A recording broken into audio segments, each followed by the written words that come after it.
अस्पृश्यांनो, तुम्ही वाघासारखे बना. अर्ज विनंत्यावर अवलंबून राहू नका. हिम्मतवान बना. जागृतीचा विस्तव कधीही विजू देऊ नका. माझी स्तुती करून मला देवपदाला चढवू नका. तुम्ही तुमची संघटना करा व शिस्तीच्या हिमतीच्या मार्गाने आपली सर्वांगीण उन्नती करून घ्या.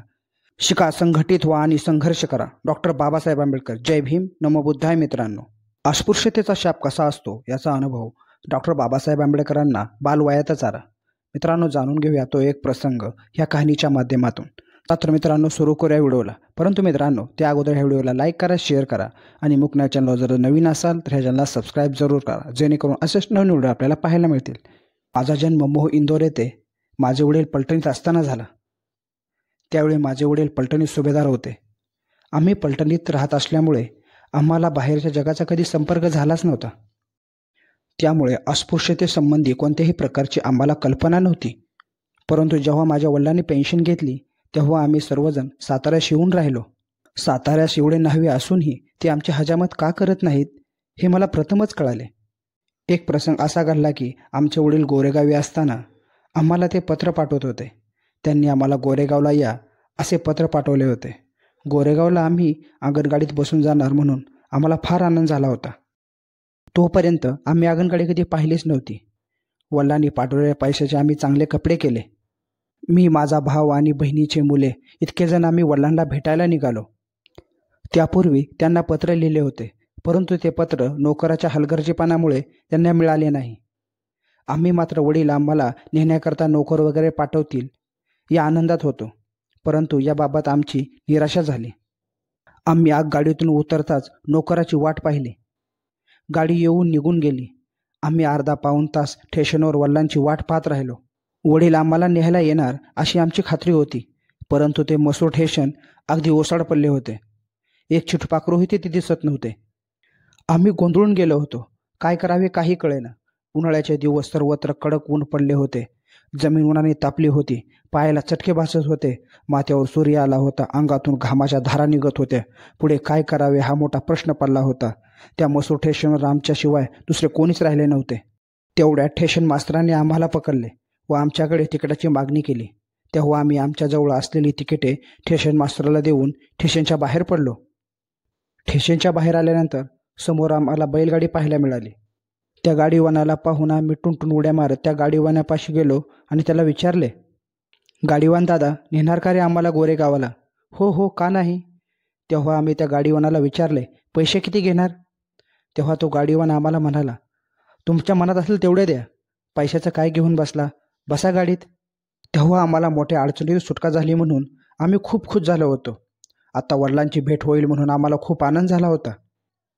परंतु काही अंतरावर गाडी गेल्यानंतर त्या गाडीवानाच्या मनात असे आले की ही लहान मुले गोरेगावला कोणाकडे बरे चालली असतील.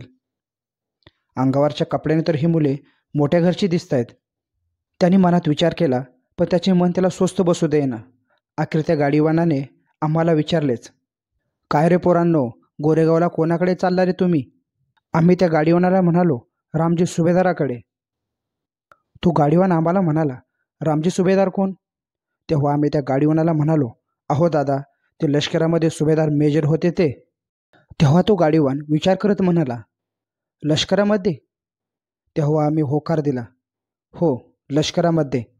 असे म्हणताच त्या गाडीवानाने त्याच्या हातात असलेली बैलाची दावी जोरात ओढली आणि गाडी जागेवर थांबवली. व तो गाडीवान आम्हाला म्हणाला, म्हणजे तुम्ही महार तर नव्ह? मी त्या गाडीवानाला म्हणालो, हो दादा, आम्ही जातीनं महारच. आम्ही असे म्हणताच गाडीवानाला मोठा धक्काच बसला. तेव्हा तो गाडीवान आम्हाला रागानं म्हणाला, तुम्ही महाराचे पोर आहेत म्हणून अदोगरच का नाही बोलला मला? आता मला शिवाशिव झाली नाही का? मला इटाळ झाला, माझ्या गाडीला इटाळ झाला, माझ्या बैलांना इटाळ झाला. आता मला अंग धुवायला हवं, गाडी धुवायला हवी, बैलाच्या अंगावर पाणी ओतायला हवं. बसलाय काय महारांनो असा? उतरा माझ्या गाडीतून. त्या गाडीवानाने आम्हाला गाडीतून उतरायला सांगितले. पण असा आमचा कोणता अपराध झाला, आम्ही असा कोणता गुन्हा केला हे आम्हाला काही समजेना. आम्ही गोंधळून गेलो होतो. भीम मात्र गाडीवानावर संतापला. तो गाडीवानाला म्हणाला, गाडीवान दादा, आम्ही माणसंच आहोत ना, जनावरे तर नाही ना. तुम्हाला आमच्या परशाचा विटाळ, आमच्या सावलीचा विटाळ, आमच्या जातीचा विटाळ. आम्ही माणसंच आहोत ना, मग आमच्या परशाने तुमची गाडी कशी काय विटाळेल? तो गाडीवान मूकपणे ऐकत होता, पण काय उपयोग. शेकडो वर्षाची घातक रूढीची चाकोरी, त्यातून तो गाडीवान कसा सुटणार? मग आनंदाला एक युक्ती सुचली. तो गाडीवानाला हळूच म्हणाला, गाडीवान दादा, तुम्हाला आम्ही दुपटीने भाड्याचे पैसे देऊ, पण गाडीतून तुम्ही आम्हाला गोरेगावला घेऊन चाला. शेवटी गाडीवान तयार झाला, परंतु त्या गाडीवानाने अशी अट घातली की आपण काही गाडी चालवणार नाही. तेव्हा आम्ही त्या गाडीवानाला गाडी चालवण्याची कबुली दिली व आम्ही पुन्हा गोरेगावाच्या मार्गाला लागलो. गावाच्या बाहेर दूर गाडी आल्यावर त्या गाडीवाल्याने आम्हाला सांगितले, पोरांनो, तुम्ही इथेच भाकरी खाऊन घ्या, पुढे तुम्हाला पाणी प्यायला मिळणार नाही. तेव्हा आम्ही खाली उतरलो, भाकरी खाल्ल्या. नाल्याचे पाणी इतके अस्वच्छ होते की त्यात बऱ्याच प्रमाणात शेणाचे मिश्रण होते. गाडीवान तेवढ्यात कुठेतरी जाऊन भाकरी खाऊन आला व पुन्हा आमची गाडी चालू झाली. पाण्याच्या एका थेंबासाठी आमचा जीव व्याकुळ झाला होता. रात्र बरीच झाली होती. गाडीवान हळूच येऊन गाडीत बसला. रस्त्यावर दिवा नव्हता, कुठे कोणी माणूस दिसायला तयार नव्हते. आम्हाला रडू कोसळले.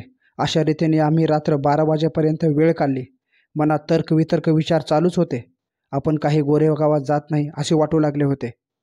रस्त्यात एका टोल नाक्यावर गाडी येताच आम्ही उड्या घेतल्या व टोल नाक्यावर आम्ही पाणी पिण्यासाठी विचारले, परंतु त्यांनी आम्हाला उर्मटपणे उत्तर देऊन पाण्यासाठी समोरचा डोंगर दाखवला.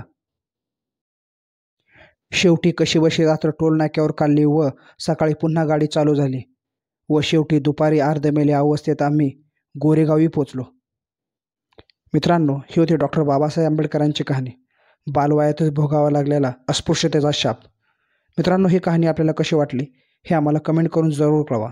आणि मित्रांनो, या चॅनल जर अजूनही सबस्क्राईब केलं नसेल तर या चॅनलला सबस्क्राईब करा. जय भीम, नमो बुद्धाय मित्रांनो.